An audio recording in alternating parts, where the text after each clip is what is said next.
Bo, and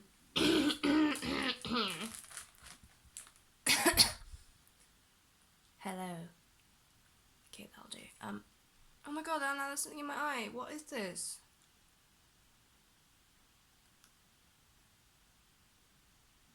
Hi. I'm doing a struggle today, clearly. It's Bo. I am using Casey's phone because they have borrowed mine. It's very confusing, I know, but I'm using Casey's phone, is why the quality may look different. Oh my god. This is not a good start to a video.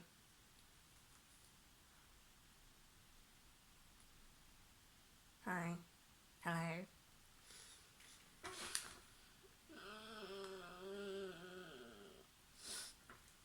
So, oh my god, I completely forgot what I was gonna say.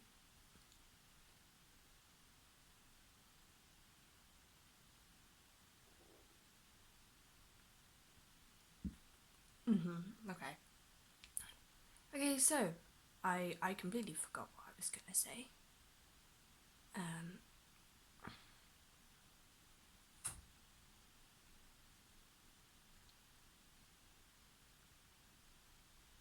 The fuck was that noise? Okay, hello. Yeah. I had an awful dream last night. That's all I want, that's all I know I want to talk about. I'm sure I'll remember what else I want to talk about, so I'm gonna talk about that now.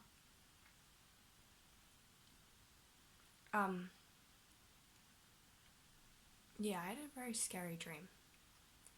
Me and Casey went out clubbing to a nightclub. We had a couple drinks and having a nice time.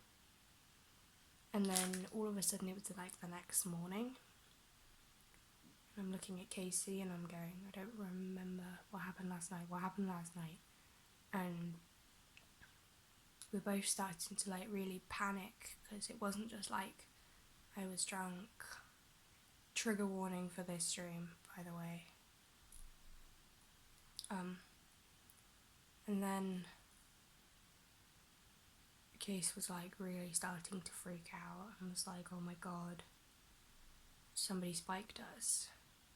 And I was completely unconscious, and this group of guys just did what they wanted with me. And Casey was semi-unconscious, couldn't do anything, but was just watching. Watching everything they were doing to me and couldn't fight it, couldn't do anything about it. And Casey was obviously completely breaking down, remembering what they saw. And I was completely screaming and wailing, denying what they were telling me happened to me while I was unconscious, you know? While I was like drugged, spiked. So I full on woke up in a complete state. Luckily Casey was there to calm me down and make sure, tell me it wasn't real. But that was awful. And it really, really doesn't help my fears of what happens to my body when I'm unconscious when it comes to switching. You know, I've got such a big fear of switching and about what happens while I don't remember and while my body is completely blacked out, or what my brain is, you know, what is happening to my body. And then I go and have this nightmare where I get drugged and have awful things happen to my body.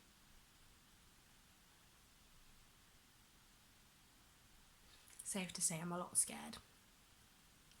And I know nothing like that's ever going to happen, but dreams feel really real when you're in them, you know?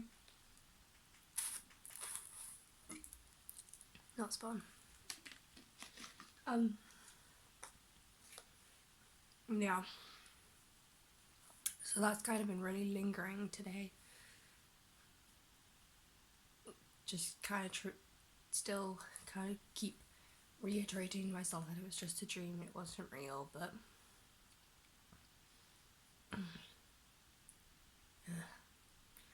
I remembered. So, over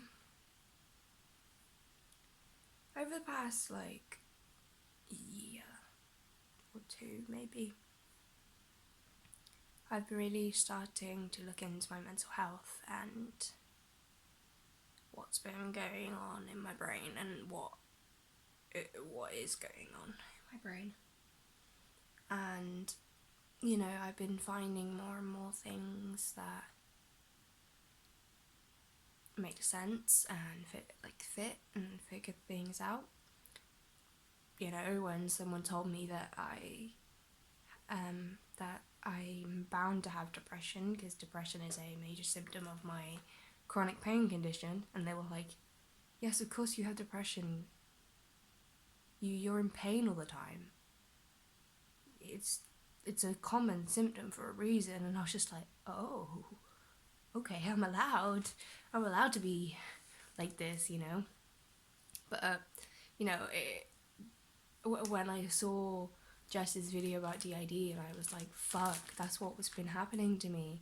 I've been blacking out, you know. I always had these voices in my head, you know. I had those people I saw as a kid, you know, and I thought that everyone could see them and blah blah blah blah, and it just, everything seemed to slot into place, and I thought, that's it, DID must be it, you know. And I'm not doubting my DID diagnosis, because it's still very much fit, and I'm so lucky that I found that to fit and be right. But over this past year, over 2 years-ish, since getting my DID diagnosis and my depression diagnosis, I have taken a dive headfirst into the mental health world. I'm a YouTuber. I've learned a lot, you know, and I'm slowly realising that I don't just have 1 or 2 mental health conditions, that I might actually have verging on 4 or 5 or more, and that's really scary. And it's not just like I'm trying to pull anything from anywhere and grab, oh, I've got bipolar and BPD and blah blah blah blah, when things have similar symptoms. I'm not, like, these are very specific, very far ends of mental health spectrum, and they all fit me to a T. And it is scary how many are piling up. And like, I say this because I was looking through, there's an artist called Sean Koss, who does mental health illustrations. You've probably seen them, but he is an artist that I've followed for a long time, and he does mental health drawings. And I was looking through a bunch of them, you know, and I was saying to Casey, you know, you can really tell which ones you have by looking at these pictures, and which ones you go, ooh, I feel that, ooh, then you know you have it, you know. Like, there's one, he did a phobia series, and I'm looking through them, and they're creepy, yeah. There's arachnophobia with this big giant spider, and I'm like, nah, I'm clearly not scared of spiders, because nothing. Then a clown, it really creepy, there's kids trapped in a balloon, and really creepy, and Casey's all like, ugh, and I'm like, no. But then it goes to thalassophobia, whatever it's called, which is the fear of the bottom of the ocean, the darkness at the bottom of the ocean, and just deep waters. And it's just a guy in the ocean and just black at the bottom. And I was almost sick. I was like, no. And I'm like, you can just tell which ones that you have by how you react to them. So, like, we were going through them, and it's like the DID one, I was like, wow. And then, like, I was showing Casey the BPD one, and they were like, wow, you know, like, yeah, I feel that. And like, I looked at the BPD one and I didn't understand it because I don't have it, you know? And he really does seem to get it right. You know, there's a depersonalization one where, no, the depersonalization one is like a little guy sat on your shoulders puppeting you, and it's like, yep, that's accurate. And then there's the derealization one, which is where he's like looking at his hands, and then there's like he's actually behind him like a ghost, like disconnected from your body. It's very accurate. But yeah, he does mental health conditions as well. So we were going through them and looking at all the interesting ones, finding out some cool things. There was like a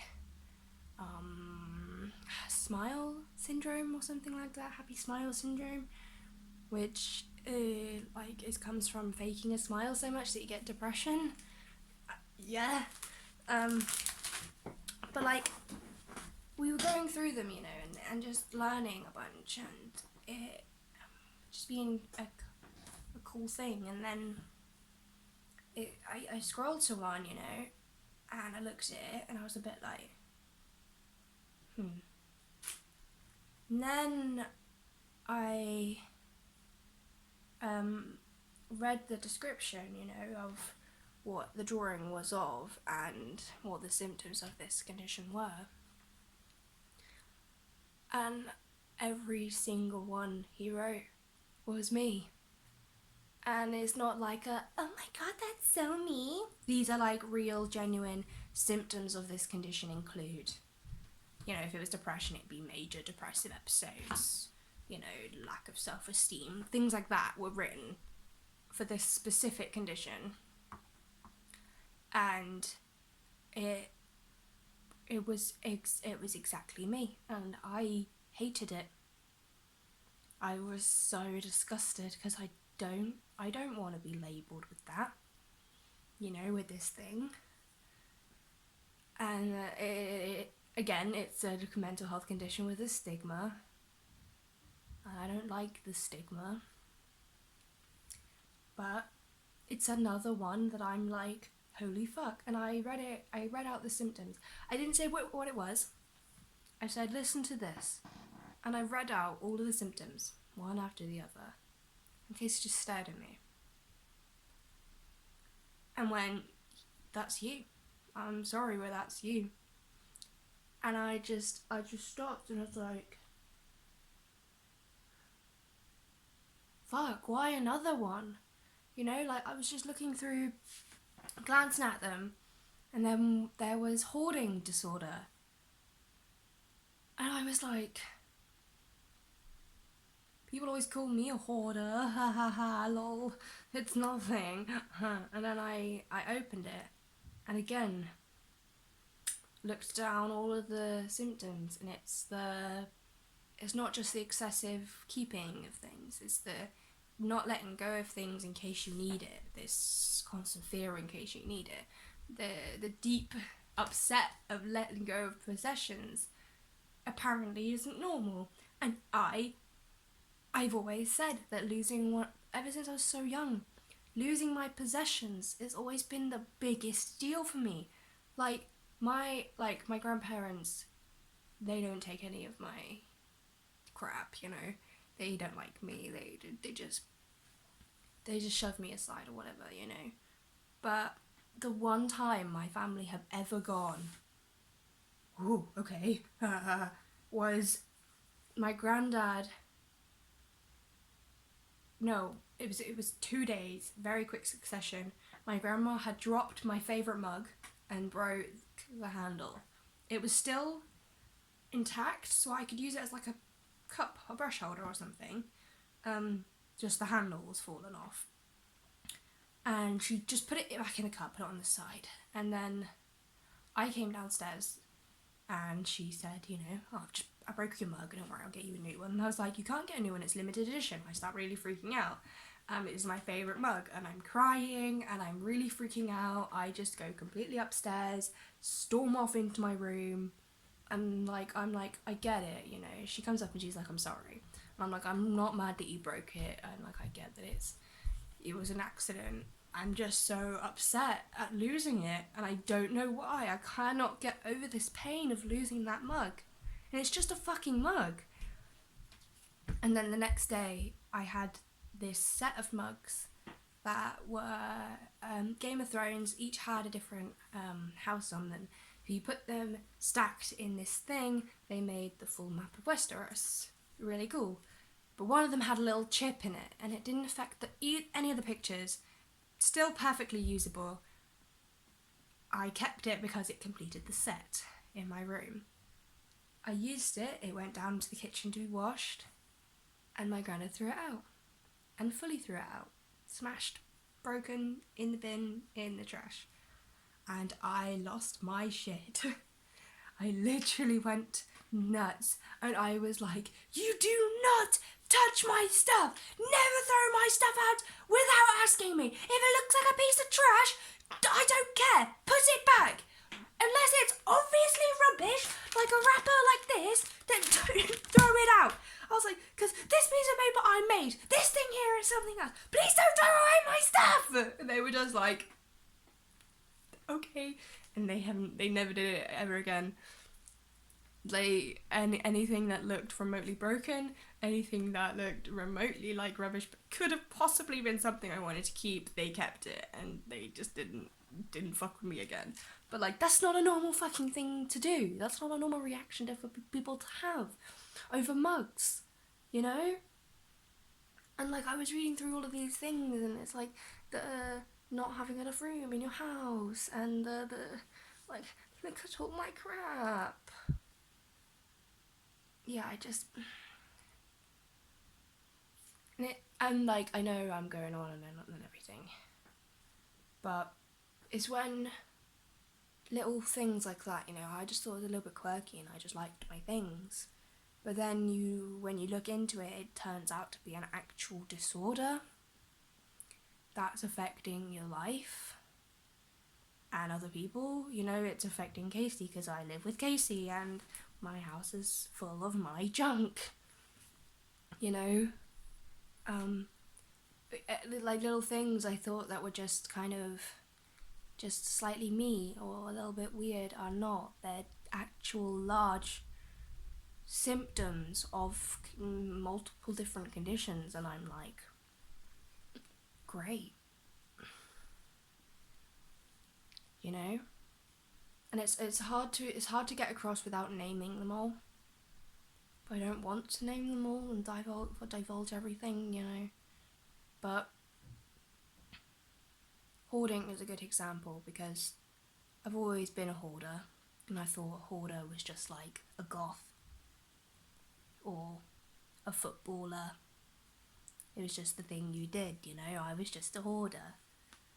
But no, hoarding is a disorder, and it's actually affecting your life, and it's a problem, and blah blah blah. And then I'm looking at other things, and it's like, no, that's a disorder. That's something you definitely have, you know. And like, just going back to the base level, I thought I may have had depression and, you know, maybe some form of anxiety, but then I always thought, oh yeah, but I don't get fussed if people look at me, I want to go out, you know, everyone's always scared of crowds, and that's not me.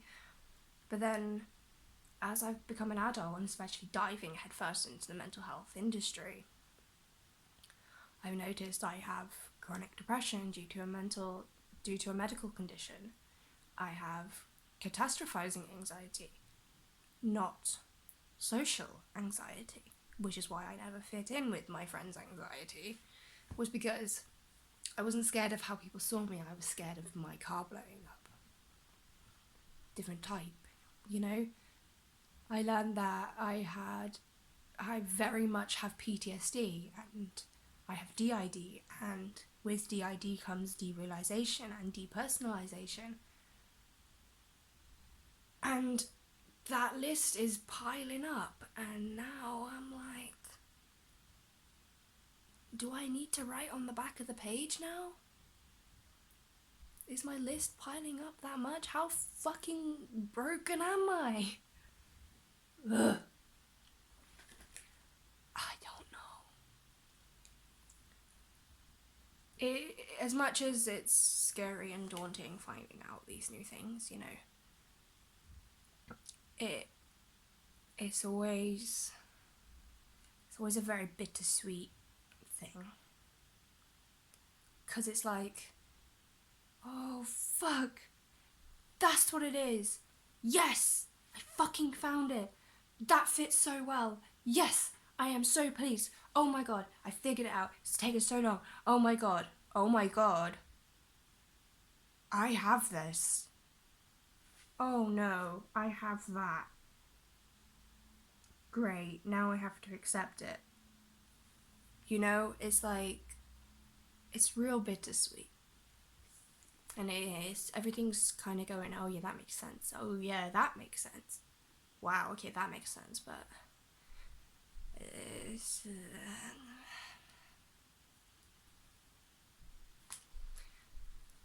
yeah. Yeah. I don't know what else to say. This has been quite rambly. I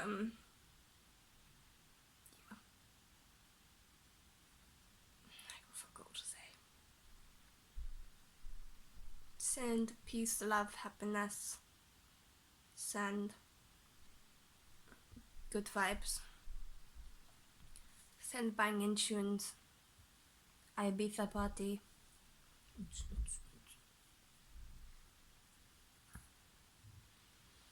I'm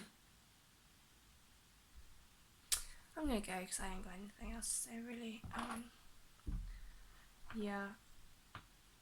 Hopefully tomorrow I'll be coming at you with an unboxing, because I've been waiting for this parcel for years. Ugh. And it's supposedly, it got hit with customs, obviously.